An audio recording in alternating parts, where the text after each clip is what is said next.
Hi guys, in this episode of Plumb's Thoughts On, I'm gonna be sharing my thoughts to the second episode of the final season of one of my favorite shows ever, Fear the Walking Dead. The episode's name is Blue Jay. Not really the most interesting name for an episode this season, but it doesn't really matter too much.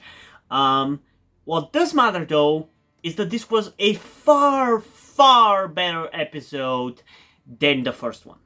Almost to the point that this, to me, might as well be the Season 8 premiere. Because Episode 1 was just such a nothing. It wasn't necessarily bad, it's just that there very much wasn't enough content in that episode to fill up a whole episode. And I'm pretty sure that I even said that in the review, but it's honestly been a while since I watched and reviewed the first episode, so I apologize if I don't quite remember what I said in the last episode review, and if I end up regurgitating or repeating some of the things that I said before, I'm sorry about that. But that gets me also into what I want to talk about quickly before we get into the actual review, that being that it has been a while since I watched the episode, and since I've sat down to review it. It's been probably like 3 weeks to a month. Like, it's not intentionally that I skipped that much time to really sit down. I just didn't really feel like really sitting down and recording a review. It didn't feel right. It didn't really feel like I had the things that I wanted to talk about in regards to the episode really figured out. Which is really weird, because this was, like I said, a far better episode than the first one, and I had a much more to say for the first episode when I reviewed it compared to how much I had to say about the second episode in the same time frame. But yeah, that doesn't really matter. That's kind of a side thing. But yeah, let's get to how I feel about this episode. Like I said, it's such a better episode. At first, it kind of started off a little bit bland, just like the first episode, but once some other characters started to get involved, especially characters that I really enjoy, like Dwight and Sherry, it did actually start turning into a really good episode. And also, this is the episode of the season that has so far most closely followed the formula that the writers and showrunners have been doing for the past 2 seasons, which is like the anthology format, where you have the main character and then a character that is just introduced for this one episode that is supposed to move the main character's story forward. Personally, I actually really like that format. I want to talk about this a little bit because, as with many things Fear the Walking Dead, a lot of people have hated on it in stupid ways and unnecessarily, as if it's the next coming of Hitler or some shit. Like, a lot of people have unnecessarily hated on it, despite the fact that everybody seems to have liked it back in season 6. Like, I remember people enjoying seeing the focus on all these characters and all the episodes seeming like mini movies, but now all of a sudden everybody hates it, and it's like, yeah, I get it. After a while, it can get frustrating to have all these bottle episodes, but they're not bad. And personally, considering the quality of storytelling and writing that we get when you have all the characters together, I don't know, for me the fact that they're doing the bottle episodes just kind of makes it the most enjoyable version of the show that these showrunners can actually create. But yeah, this is the episode of the season so far that has followed that formula the most, because in this episode you get a certain character introduced whose story intertwines with the character that the episode is supposedly focused on and ends up moving their story forward. And just like with many of the other episodes that follow this formula in the last 3 seasons, this new character that is just introduced for this one episode is 10 times more interesting and more compelling than our actual main characters. I don't know how these writers and showrunners manage to do this shit, but it continues to just be the case. And I don't know whether I hate that or whether I like that, because it's frustrating that are supposedly main characters that the show is about, I don't enjoy as much as I enjoy these fucking randos who just get introduced and I'm instantly like into them, instantly feel their charisma, for a lack of a better term, you know? Because it's like this guy, while I don't necessarily like him as much as I liked Will last season, I still actually enjoyed him quite a lot. And obviously I predicted that he was gonna end up dying in this episode, as is the case for a lot of these characters, but still, it's like, it's weird how much more entertaining these one-off characters are than the main cast. And I don't know whether it's because the writers just don't have the time to ruin these characters because they usually get killed by the end of the episode, but it's like, if you can do this well with these random characters, why are you not doing this with the main characters? Like, why are you not making the main characters this interesting? Shit like that makes me think that the showrunners for Fear the Walking Dead that we have right now should have been the showrunners for Tales of the Walking Dead. Because if you guys haven't seen my reviews for Tales of the Walking Dead Season 1, honestly, I can't even really recommend you to check them out because the show just fucking sucked. It was boring, it was annoying, it barely had anything to do with The Walking Dead. So, if these guys can do these well, they should have just given them that show to showrun, because that's what I wanted from Tales of the Walking Dead. What we get in Fear the Walking Dead Season 6, 7, and 8 with these one-off characters. If they're so good at making these one-off characters so entertaining in Fear the Walking Dead, imagine how well they could do in their own fucking spin-off episodes that is focused on these characters being focused on for one episode. And the weird thing is, Fear the Walking Dead is, especially with like the current showrunners, is weirdly really good at doing these one-off stories. Even before we got to the anthology format in season 6, 7, and 8, even as far back as season 4, like that one-off episode where John and June interact is really, really good. Personally, I haven't seen it, but when I've seen people talk about it, and I've seen recaps of it, and I've seen footage from it, and scenes from it, it does genuinely seem like really, really good. Like that little self-contained story seems really, really cool. So yeah, I don't mind that we had another character like that, because that's, I guess, the most excitement that I felt in this season so far. And keep in mind, at the point at which I'm recording the review for this second episode, I have seen episodes 3, 4, and 5.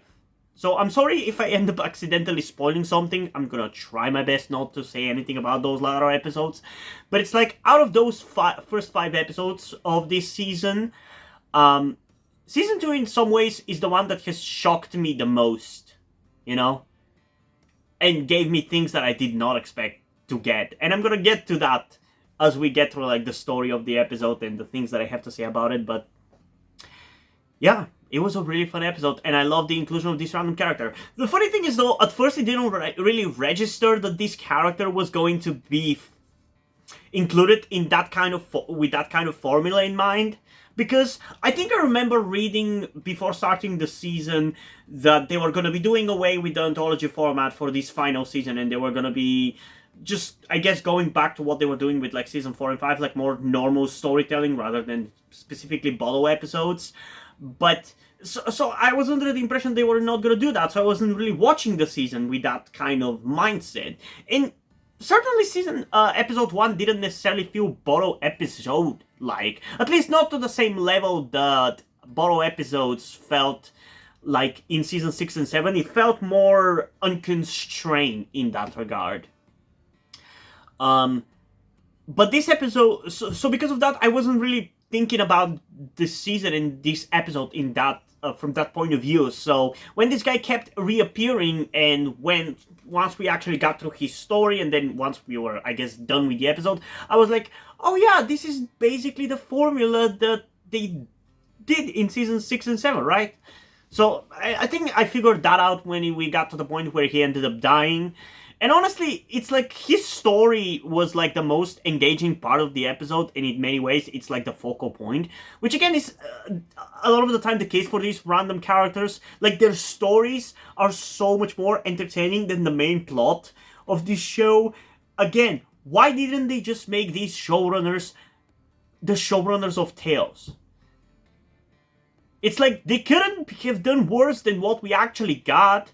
This is what I want Tales of the Walking Dead to be like. Personal stories for like one-off characters. I thought that was the whole point of Tales of the Walking Dead. And now, because the first season largely failed, they're probably not really going to do anything with that anymore, or do anything to the same... they're not going to try the concept properly, because usually when companies fail at doing something, they don't think, okay, we failed because our showrunners and writers suck, not because the concept is bad. They just think, this doesn't sell, this concept doesn't sell, let's just throw it in the bin, despite the fact that it's a cool concept. It's the one thing you can actually make a forever spin-off series for The Walking Dead. Like, something like the main show obviously had to eventually end, but Tales of the Walking Dead can literally be set anywhere, be about anybody. Like, why wouldn't you do that properly with like some actual money thrown into it and some actual good writers? But no, we just decided to take some American horror stories that were thrown into the bin and considered too bad for even that TV show, and we just kind of repurposed them for The Walking Dead, I guess. Because genuinely, it's kind of how it feels like. And even if some of those episodes were entertaining, they still largely had nothing to do with The Walking Dead. But yeah, this is a video about Fear the Walking Dead, not Tales of the Walking Dead. I've ranted enough about how much I hate Tales of the Walking Dead. And it's not even that I hate it. I'm disappointed. I'm incredibly disappointed. Because I was looking forward to that shit. I was so excited about it, and they fucking fucked it. They just fucked it. It's the one spin-off of The Walking Dead that I'm never gonna rewatch again. That I cannot recommend anybody to watch again. I can enjoy Fear the Walking Dead just fine. I enjoy World Beyond, honestly, quite a lot. To the point where I've actually felt immensely sad when it was ending in Season 2. Like, I was shocked how sad I felt, even. But Tales of the Walking Dead? Fuck that. That barely counts as a fucking Walking Dead spin-off. But yeah, again, I'm getting really sidetracked. Let's see, where I was. I guess let's just kind of go a little bit through the story of the episode. I'm gonna try not to recap review, but specifically share my thoughts for the episode. But once again, I'm really shocked at how cinematic this episode was, and how cinematic this season in general feels. Like, they're clearly throwing more of the budget behind the visuals. Like, a lot of people complained last season that the episodes, like the sets or whatever that they were making for like the nuclear wasteland, looked cheap and too set-like. And personally, that never really bothered me. To me, in general, the season felt so visually distinct from any other piece of Walking Dead content that I don't care. It's so visually crazy and different, and for me, for the longest time, it didn't really even register that those were sets. That's how insane the visuals were to me. Like, honestly, to this day, the first episode of the 7th season is so fucking good. I love it. It's genuinely one of my favorite episodes of any Walking Dead stuff. At some point in the future, whenever I end up rewatching the main show, World Beyond, Fear the Walking Dead on the channel, probably 10 years from now, I might do like a ranking for episodes and everything, but like, that episode looks so visually stunning. And for the longest time, like I said, I didn't even realize it was sets. That's the kind of thinking that I haven't had about stuff since I was a kid. Like, when I was a kid, obviously, when watching stuff like Lord of the Rings or The Mummy or like anything that might have a lot of CGI or a lot of effects, visual effects, it never, in my brain, it never clicked that that it was like visual effects. I just took it at face value, and I kind of am proud of that in regards to myself, that I still have that part of me somewhere inside me, which doesn't really happen for every TV show, because sometimes, especially in the things that I react to, I do tend to be maybe overly critical and nitpicky and complain about stuff. But there's still part of me which kind of just takes things at face value and doesn't really question whether it's CGI or visual effects.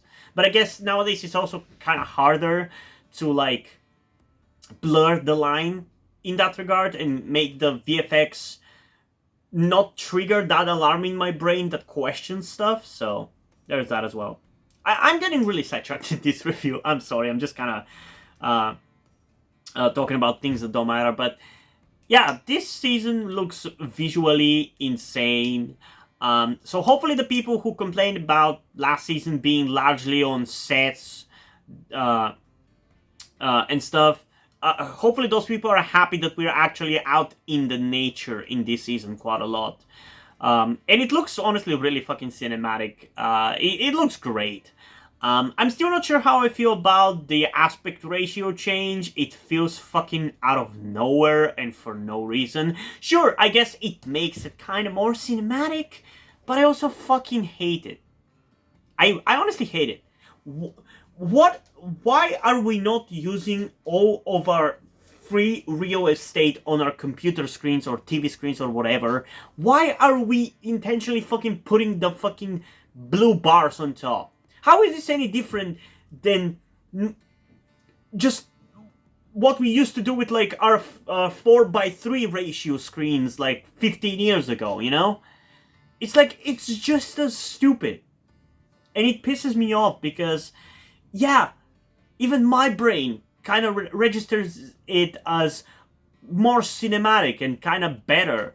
But it's like, why wouldn't you use that space? It's just dumb. And it's a similar thing with what happened with like the main show's final season, where it just kind of creates a little bit of a tonal shift that just, again, feels not quite what The Walking Dead, the show used to be beforehand, where with the main show in the final season, we got digital cameras instead of the film that we had used for the prior 10 seasons. And it definitely feels different. For Fear the Walking Dead, we've had less of a settled identity, like the show has rebranded itself 3 times prior anyway, so it doesn't really feel as jarring that they changed the aspect ratio, but it still kind of feels annoying, because before that it was mostly just a color coding that was not color coding, but like the coloring of the episodes that was just kind of changing from era to era rather than the aspect ratio, you know, because we had the original 3 seasons with the kind of orangey tint to them because they were in Mexico, and as you know, Mexico is very orange. Then we had season 4 and 5, which were very gray, and then there's season 6, which is kind of more colorful and vibrant,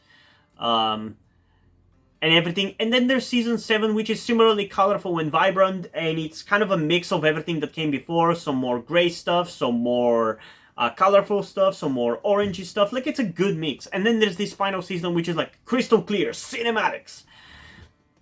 It feels better with Fear the Walking Dead's constantly changing identity, but I just really still hate that aspect ratio. I hate that aspect ratio. I just hate 2 by whatever the ratio is. I think it's like, what was it? It's not 21:9. That's way too small. But it's like, it's an annoying ratio. Just use the 16:9. Actually, it might be 21:9. I don't know. It's an annoying aspect ratio is all I'm trying to say.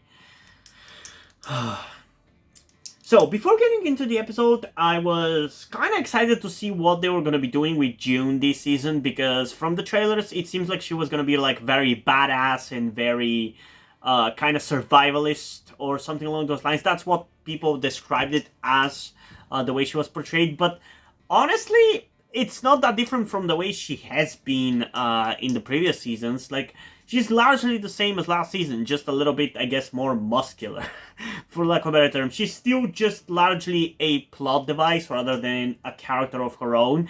Although, in this episode, she is kind of a character of her own, and we also got one of the best performances by Jenna Elfman, so there's that, I guess.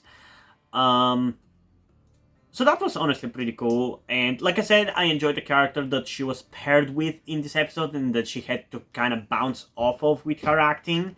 That was great, but yeah, other than that, she's still largely being just a plot device this season. Um, I really enjoyed that this episode wasn't just focusing on June and this guy whose name I don't remember. I think his name was Adrian, but correct me if I'm wrong. I like that it included Dwight and Sherry and their kid, which I have some things to say about that. I really have some things to say about that. Part of me is really bothered that the characters have kind of had to skip over this period of the life of their child. And I love Dwight a lot. I love his character a lot. I loved him since his, I guess, reintroduction as a savior, because I didn't start watching The Walking Dead until he was reintroduced as a savior. I remember watching on TV the episode where he first meets Daryl, but that was before I became a Walking Dead fan. I just stumbled upon The Walking Dead on TV and just watched the first half of season 6, so I watched that episode. But it wasn't until the second half of season 6 where he gets reintroduced again as a proper savior that I really started liking him. And I think that's because I see myself in him a lot. I guess I relate to him a lot. He seems like a chill dude who is very skinny. Really, really skinny, honestly. To the point where it's like scarily skinny. Like sometimes I'm worried about his health. Austin Emilio, but he's just, I don't know, I've just had this weird connection with that character, so I've really always enjoyed him. So it really hurts me, especially to see Dwight not being able to, like, raise his child. Especially so with what happens at the end of the episode, but I don't want to jump to there before we get through everything else. And once again, we have this just really weird feeling in regards to the 7-year time jump that just doesn't gel with me that well. And I know a lot of people have probably kind of mentioned it. I've seen a lot of people complain about how they constantly keep mentioning, it's been 7 years, it's been 7 years. Because they're trying to hammer it in their heads that it's been 7 years. But a lot of the actions that our characters are committing to or doing in these episodes, and including the episodes after this one, just doesn't make any sense why they wouldn't do it for 7 years and all of a sudden they would do it. You know? It just doesn't make any sense. Like, for 7 years, you never thought about escaping with your child, even for a second. For 7 years, you didn't feel wrong about working with Padre, and now you're having an issue.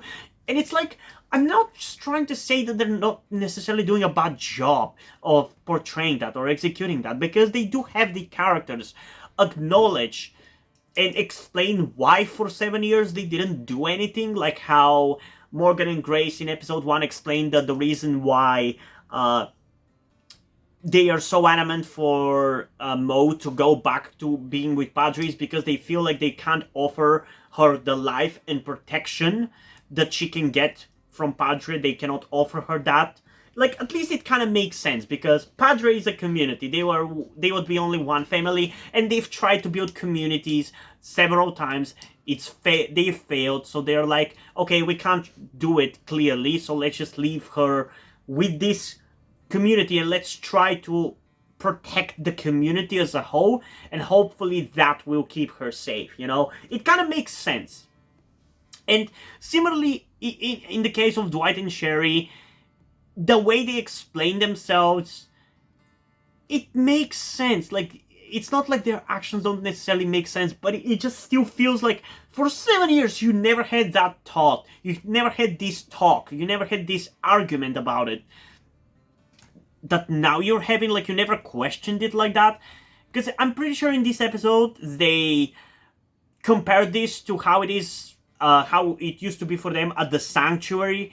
But it's like, that bringing up that makes it so much more frustrating and kind of hard to swallow that they didn't think about this and they didn't question this for 7 years, because they were at the sanctuary for maybe a year at most, and I even doubt that because we've never really given like a specific time frame from when Dwight arrives at the sanctuary from to when he leaves. So I'm graciously giving it like a year. And it's like in that year, they constantly had those struggles and issues and the time where they run away. And even in Fear the Walking Dead, you can go as far back as season 6 with Virginia. Like, as Dwight and Al were doing their job, they questioned working with Virginia and were like ready to just destroy the faces of some walkers and dress them up in their clothes as if they are them and run away like that. Like, why wouldn't Dwight and Sherry do that for 7 years? Like, Dwight was willing to do it back then, but he was not willing to do it now for his son? What? That just doesn't... That feels out of character for them. It's the most... Of any other characters, that feels the most out of character for them. I can buy Morgan's way of thinking about it because he felt like he couldn't protect her, and with his struggles with what he went through last time he had to take care of a child with Dwayne, it makes sense why he would be willing to like leave this child with this community and kind of try to work with the community but protect her without being part of her life. Like, it kind of makes sense, at least. And for Grace, it's not like she was like too big of a fan of Mo anyway. If you remember episode 2 of season 7, like, I never felt like she was as caring about Mo as Morgan was. So I don't really have an issue with her being like a standoff mother, if you want to call it that. But with Dwight and Sherry, just feels out of character, really. And again, they do a decent job of explaining where their characters stand and where they think about it. But again, that just makes it weird why they didn't think about this like this for 7 years. Like, what is the point of this time jump? Like, what is supposed to accomplish? Because if this time jump doesn't amount to absolutely anything, either in the second half of this season, because it doesn't really seem like it's going to amount to anything in the first half, or it doesn't amount to anything after the Fear the Walking Dead is finished, then it just makes the season worse for no reason. Because if you didn't have that time jump, if it was like a year, it would make more sense for the characters to act the way they do. But 7? That's a long time. Yeah, I don't know. It just pisses me off. Yeah, I don't really have too much to say in regards to the whole story of the episodes, like all the details and everything. So I'm probably going to keep that for once we go through my notes. So I'm just generally going to talk about, I guess, the things that I have things to say about before, without giving any context clues. So I really like the setting of this episode with the train car and everything. That was pretty cool. We had some more references to like radioactive walkers, which shows that the show hasn't forgotten that plot point from season 5 and season 7, because in both seasons we had radioactive walkers, which was really cool. We had some really cool looking walkers. Because of that, I really enjoyed that. I enjoyed that one-off character, like I mentioned as well. Some good acting by Jenna Elfman in that one scene explaining that she was treating his daughter for a zombie bite, which is honestly something I kind of completely forgot to talk about in the last 30 minutes that I've ranted. But we'll get there as well. So that was honestly a really emotional part of the episode, like him looking for his daughter, then finding out that his daughter is dead and is a zombie, and him going to get basically eaten by her. I kind of predicted that the second that we saw her, but that visual with her behind the door as a walker was honestly really, really harrowing. If that shit was in Tales of the Walking Dead, that first season would have been so much better. Like, why didn't they just do that? I'm just so mad. Like, how could you fuck up such a simple and easy concept? Like, how hard could it be to come up with 6 original stories set in the Walking Dead universe with one-off characters, and potentially get to play around with some existing characters and either tell where their stories started or where their stories went after they disappeared on the shows, you know? It's just so stupid. It's so hard to fail that, and yet they managed to do that. But I'm getting a little sidetracked. So yeah, let's get into, I guess, the zombie bite cure radiation thing. It's played into some stuff in later episodes as well, so I will tell you that much. I'm not gonna spoil anything, but let's be real. If you're watching this, you've probably already seen the rest of the episodes anyway, because this is probably gonna be released like fucking 10 months after I've recorded it. But anyway, I'm okay with it. Weirdly enough, I'm okay with it. I've thought about the concept of a cure for zombies in the Walking Dead universe many times. Pretty much every time anybody who criticizes the Walking Dead on like Reddit, in the R Television subreddit, who brings up, well, they should have gone with a cure, or the cure storyline with Eugene in season 5 really went nowhere, and I'm mad about that. I've always kind of felt like, well, The Walking Dead was never about a cure, and giving a cure to a zombie bite would be completely against everything that makes The Walking Dead The Walking Dead, because The Walking Dead is about the never-ending zombie movie. What happens if there is no end to the zombie apocalypse? And that's kind of really fun to me. I really, really like that. And to be honest, what they do here, it's not really a cure per se. It's more so the equivalent of just chopping off a limb. Because in this case, basically the radiation is used to treat bites which are impossible to cut off. Let's say if you're bitten on the shoulder. So I'm fine with that. Like, it still kind of works. It's weird how I feel about it, because it's similarly to how I feel about the variant walkers, where before I have been against like the walkers mutating and having all these different variations which are like more powerful, because that feels like it's jumping the shark and just breaking. It just feels like too outlandish for The Walking Dead. And yet when the variants actually got introduced, I was like weirdly okay with it. And I think it's because they actually put some care into how they execute that concept. Because it's not, oh, let's just throw this random crazy zombie concept for these zombies. No, they actually try to still make the variants act like the way the zombies have acted, and incorporate those like more higher cognitive abilities into the general zombie behavior. It's like, if the zombies are smarter and they pick weapons, they don't just act like a normal human being or like a whisperer and just grab the knife from the ground. No, just like as they're stumbling, they just so happen to grab it. And I kind of like that execution of the variants and how they move and everything. Like, it kind of makes it more believable, you know?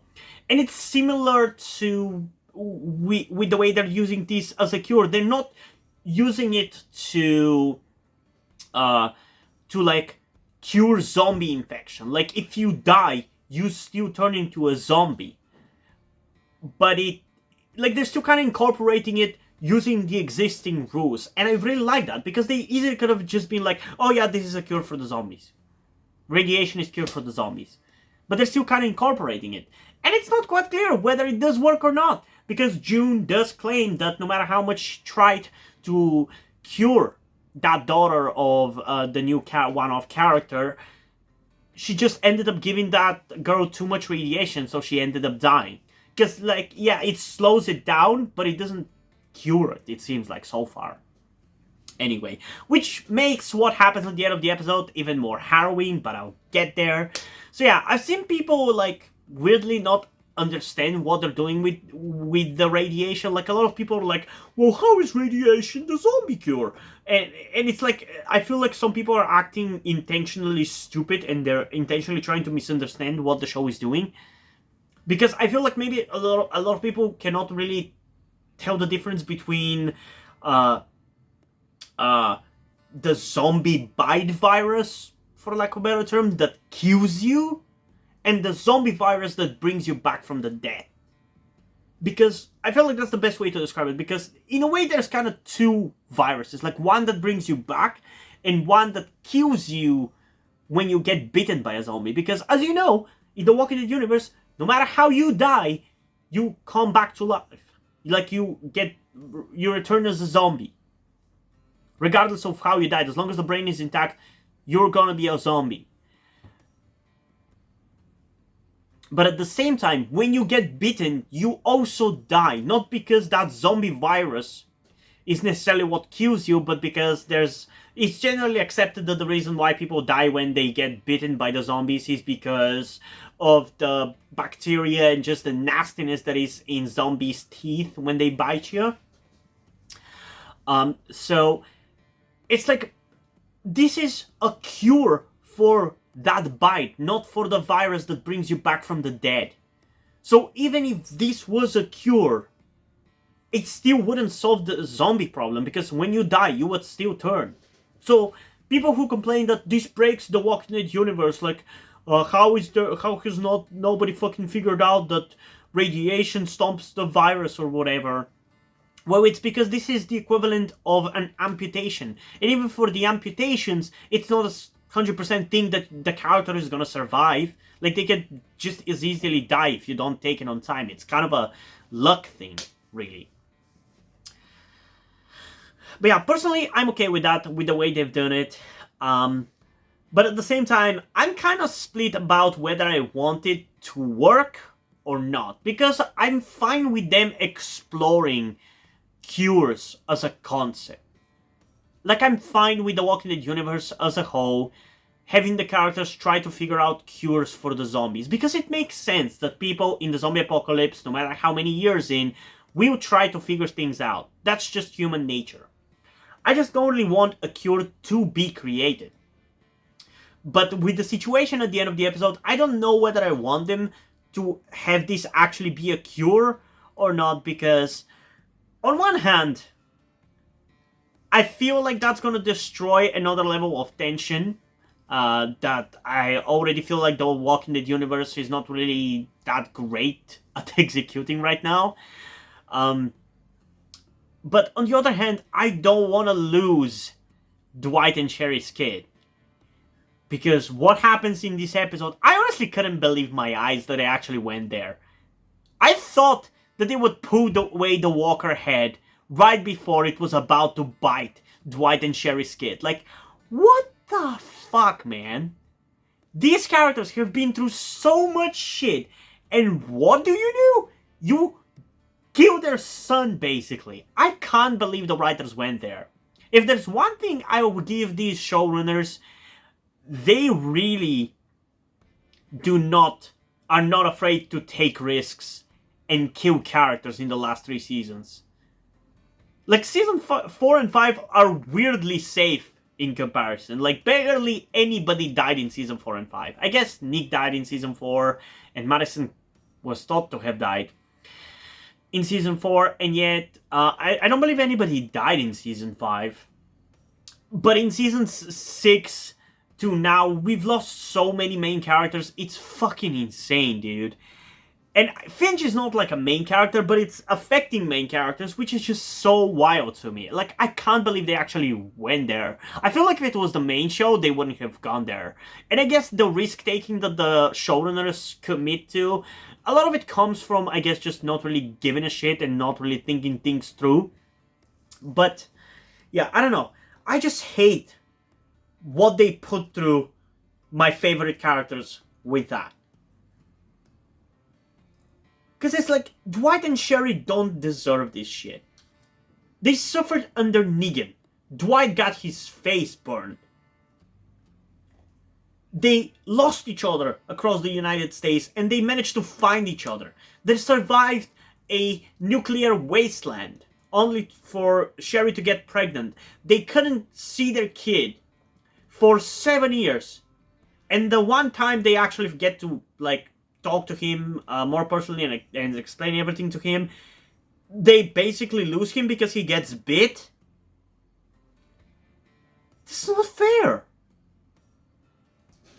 And the frustrating part is that I might be even okay with the characters suffering this kind of a loss if the larger narrative focused on it more and it was built up more.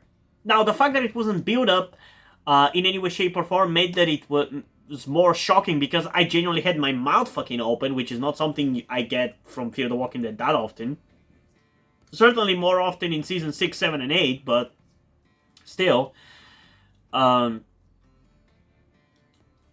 and large, I don't really get that shocked, but that shocked me. I did not expect them to go there. And I love the emotion that Sherry and Dwight portrayed afterwards, with how Dwight was screaming, "I'll kill you! I'll kill you!" Like, that acting by Christine Evangelista and Austin Emilio was amazing. I really, really love that. And then you also have the scene afterwards, capping off everything, with June losing her finger because she was the one who cut off the main villain, Shriek, or whatever her name is, Shrek. Let's call her Shrek. She cut off her finger like 7 years ago or something, and now she cut off June's finger. Like, that was some gross and nasty shit. Again, Fear the Walking Dead really does not give a fuck in the last 3 seasons. They killed, they had a stillborn baby, they had a zombie baby. Like, they've done some dark shit that the Walking Dead main show didn't really even dare to go, so props for that, honestly. So yeah, it was largely a really, really fun episode. It was so much better. I was honestly so blown away by how much better it was and how much more enjoyable it was compared to episode 1. And you can even see how much more I enjoyed it by my notes. This is my notes for episode 1. This here. This, and this are my notes for episode 2. I think the amount of things that I had to say about the episode in my notes just speaks for how good it is, you know? So yeah, I think it's time to get through my notes, because I think we've been here for already 40 minutes most likely, so I think it's time for us to be getting towards the end. So let's go through my notes. First thing I've written is, they've really made it look cinematic this season, which I already talked about. It very much looks very cinematic, mainly because of those bars. And I'm still struggling to decide whether I like that or not, because my brain says looks good, but my consciousness says, why not use all those free real estate? But yeah, next thing I've written is something that I actually apparently completely forgot about. That Last of Us sounding music, though, and I believe this was music that was playing during the scene where we got the cold opening of the episode, for lack of a better term, where we see June just surviving and just taking out Padre agents or soldiers or whatever you want to call them. And there was some really good music. And in general, this is something that I'm going to talk about more in some of the next episode reviews, but I'm honestly really enjoying the music this season. It's not something that I really ever focused on for Fear the Walking Dead, especially since its reboot.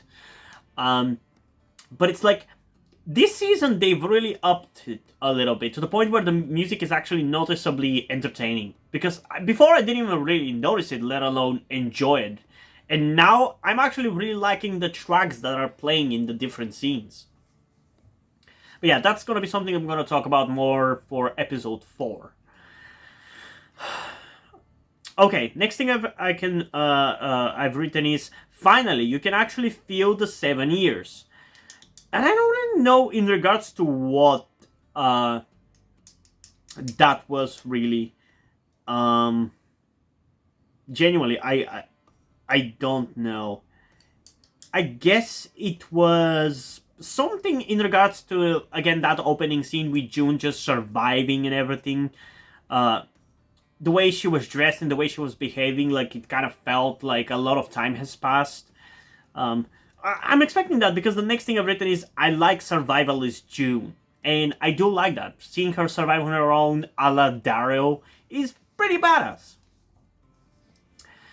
The next thing I've written is I don't like seeing the characters not being able to raise their kids. This is again in relation to Dwight and Sherry because I love these two characters and I love their relationship and everything, and it just hurts me to have these characters not being able to like have a happy ending, I guess, or have happiness with their characters, and even after having their kid beaten at the end of the episode, like why? Like stop punching the characters and hurting them. It's like it makes me feel the same way I felt about Henry dying in season 9 of the main show.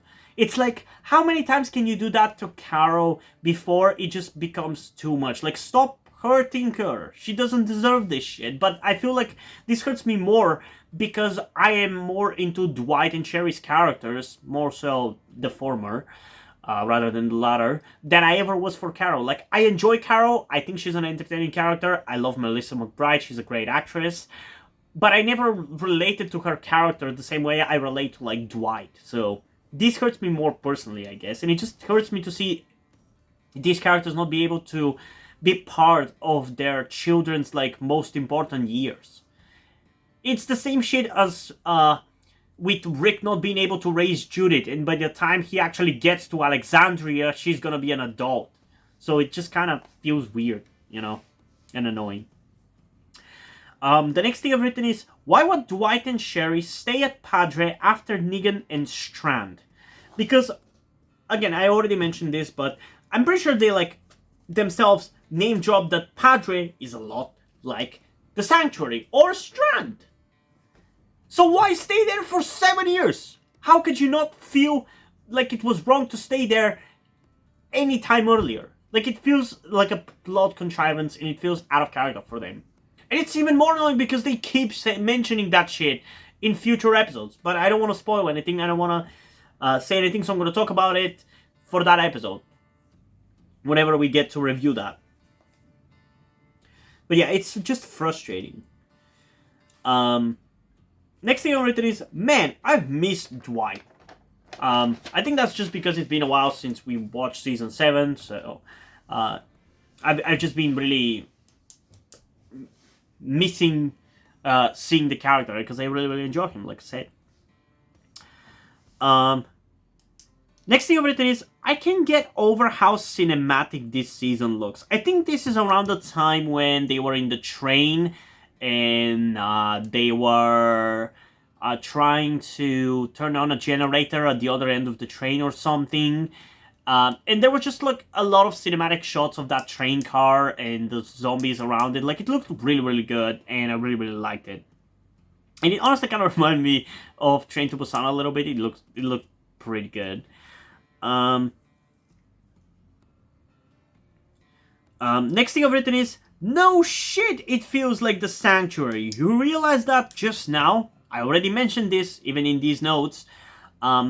It's just stupid because, especially when the characters point it out. Like, it's one thing for me to point it out and critique the show about it, but when even the show acknowledges that it's stupid, it just makes it even more frustrating because if you know it's stupid, why are you doing it? Yeah, I don't know. The next thing I've written is, I love the new look for these walkers. That is in particular those walkers that we saw even in the trailer for the new season. When I reacted to it, you should check out that video. They looked really freaky. It kind of reminded me of the freaky people that we got for the final season of the main show. The same kind of like weird, really weird freakiness.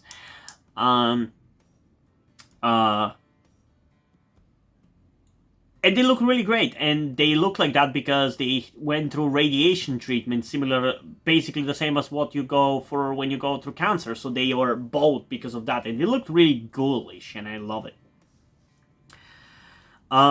Next thing I've written is, why are the one-off characters consistently the most entertaining characters far more than our main cast? Why is Fear the Walking Dead able to do this but Tales couldn't? And I already went on an extensive rant about this, so I'm not gonna repeat myself, but it's very fucking frustrating. Because this is a show that is supposed to be about a main cast of characters that continue to exist. Like, it's like a proper show. And yet, in the anthology era, the one-off characters are so much more entertaining. But in the anthology series, they fucking failed at making me give a shit about any of the characters. Or at least, the characters that I actually did give a shit about in those episodes were either still in shitty episodes, or their episodes had barely anything to do with the Walking Dead universe. So it's very frustrating, because AMC literally has the pieces that it needs to make the puzzle of Tales work. But no, they've instead decided to take those pieces and just smash them into some other puzzle. And it's frustrating. Next thing I've written is, I knew she was dead. Cool shot though. That is in relation to the fact that I kind of guessed that his daughter, Adrian's daughter, was going to turn out to be dead and not really a kid that is alive at Padre. And we got a really cool shot of the zombie in the train car over, looking through the window. It kind of reminds me of the final season of the main show, with like them going in the metro, in the subway. That was really, really cool, with like the train car, and when one of the surviving teenager characters killed themselves. Like, that was really cool. And that really reminds me of that. Next thing I've written is, why is this actually kind of sad? And I believe that's in relation to that father going towards his zombie child and letting himself get eaten. Like, again, that's where I get the emotion out of the episode from the one-off character, not from the main characters. Are you kidding me? It's the same shit as in, I believe it was episode 9 of season 7, when Alicia was interacting with that Paul guy, who at the end of the episode, when he gets killed, he plays the bagpipes, and that hurt me more emotionally than anything since Will's death at the end of episode 1. It's like, when you make me care more for your one-off characters rather than the main cast, you fail. Especially when it's a series that is not supposed to work like that. Like in some like procedural, like any of the cop shows on TV, or any of the medical shows on TV, or any show like that is a procedural, or even shows like Ghost Whisperer, which I'm currently reacting to, or Charmed, which in general deal with like freaks of the week and characters of the week kind of situation. Like, it makes sense to focus on the one-off characters and have the one-off characters be really entertaining. But for something like The Walking Dead and Fear the Walking Dead, where it's largely one continual cast without new additions that are just one-off, why would you focus on those characters be more entertaining instead of the main cast, when they are supposed to be the main intrigue? It just doesn't make any sense.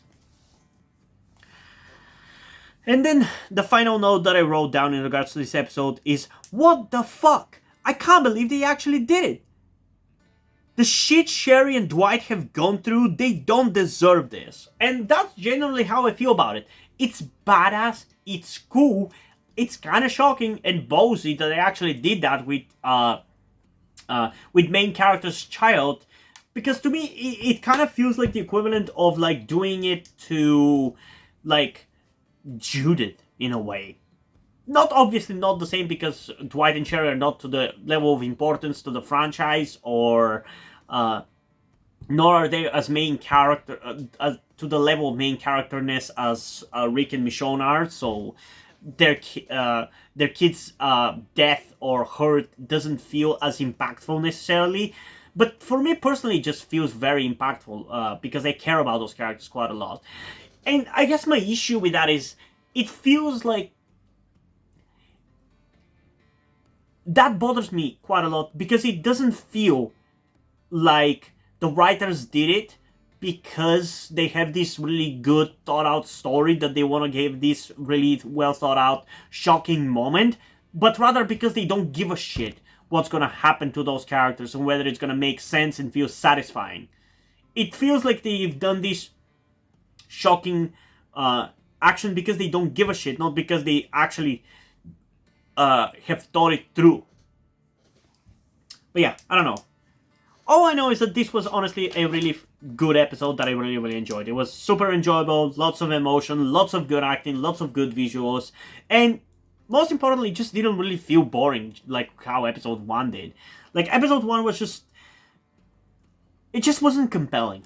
Like, Madison and Morgan are not really the kind of characters who can really bounce off of each other and be, like, really entertaining. Like, Morgan, in general, never felt like a character that could be, like, a main character of a show for me. Like, he never felt that exciting of a character. You know how in general there's like different characters in fiction, some who are more like plot driving and more exciting, that are more forceful, and some that are more passive and just characters to whom the story happens to rather than them moving the story.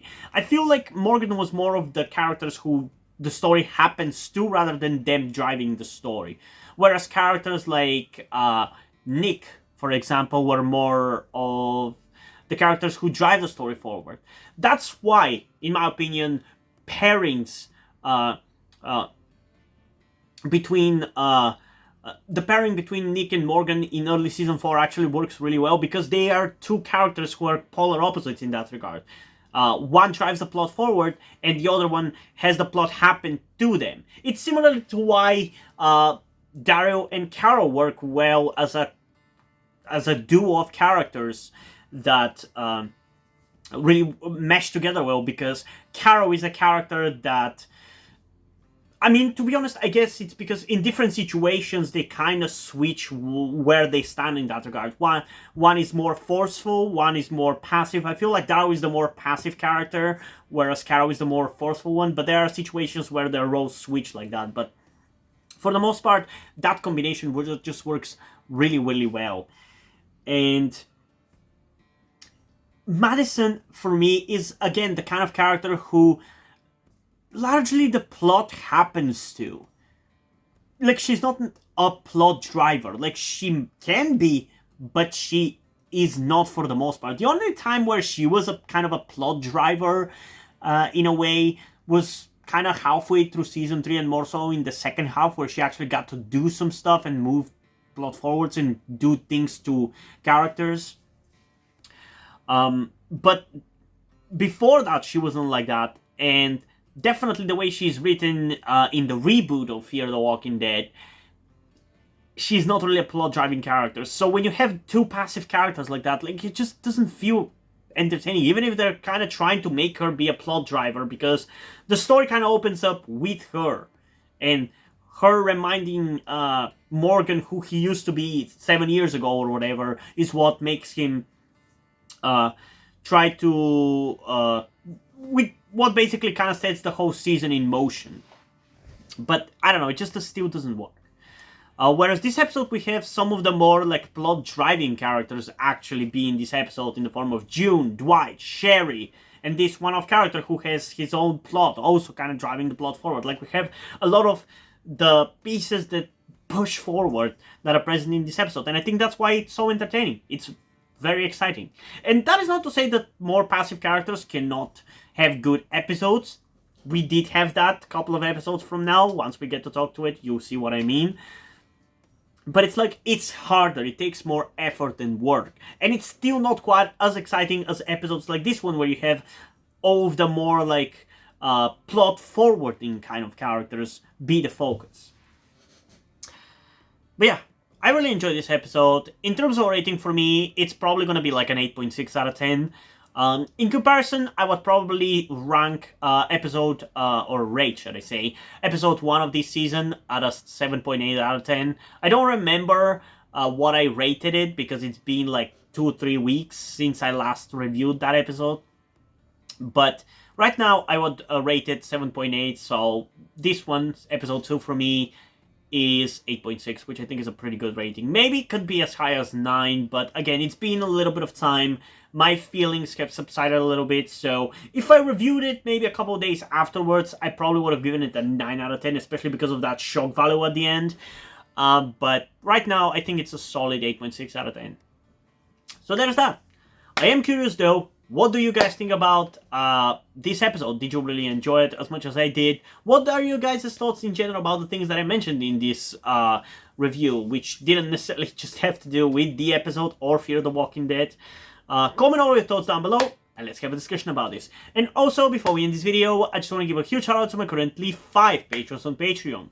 Omar Richmond, Deadpool, Corby Dead, Dane Harty, and Peyton Jones. Thank you guys for your support, I really appreciate it, it really means a lot to me. You have decided to support me, you have continued to support me in such a long time. Hope you continue to enjoy my content and continue to support me going forward.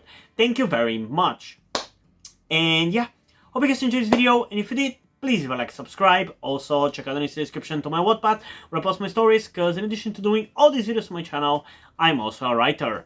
And if you want to enjoy my stories or simply enjoy my videos, you can head over to my Patreon or to my Ko-fi account, where you can pledge your support and help get the channel going, help support me so I can keep writing stories you enjoy. But if you don't want to do any of that, that's completely fine. You can still help me out in other ways, like liking this video, subscribing to the channel, and especially sharing this video with somebody who you think might enjoy it. And I think it's pretty much it for this video, so hopefully I'm gonna see you in the next one. Bye!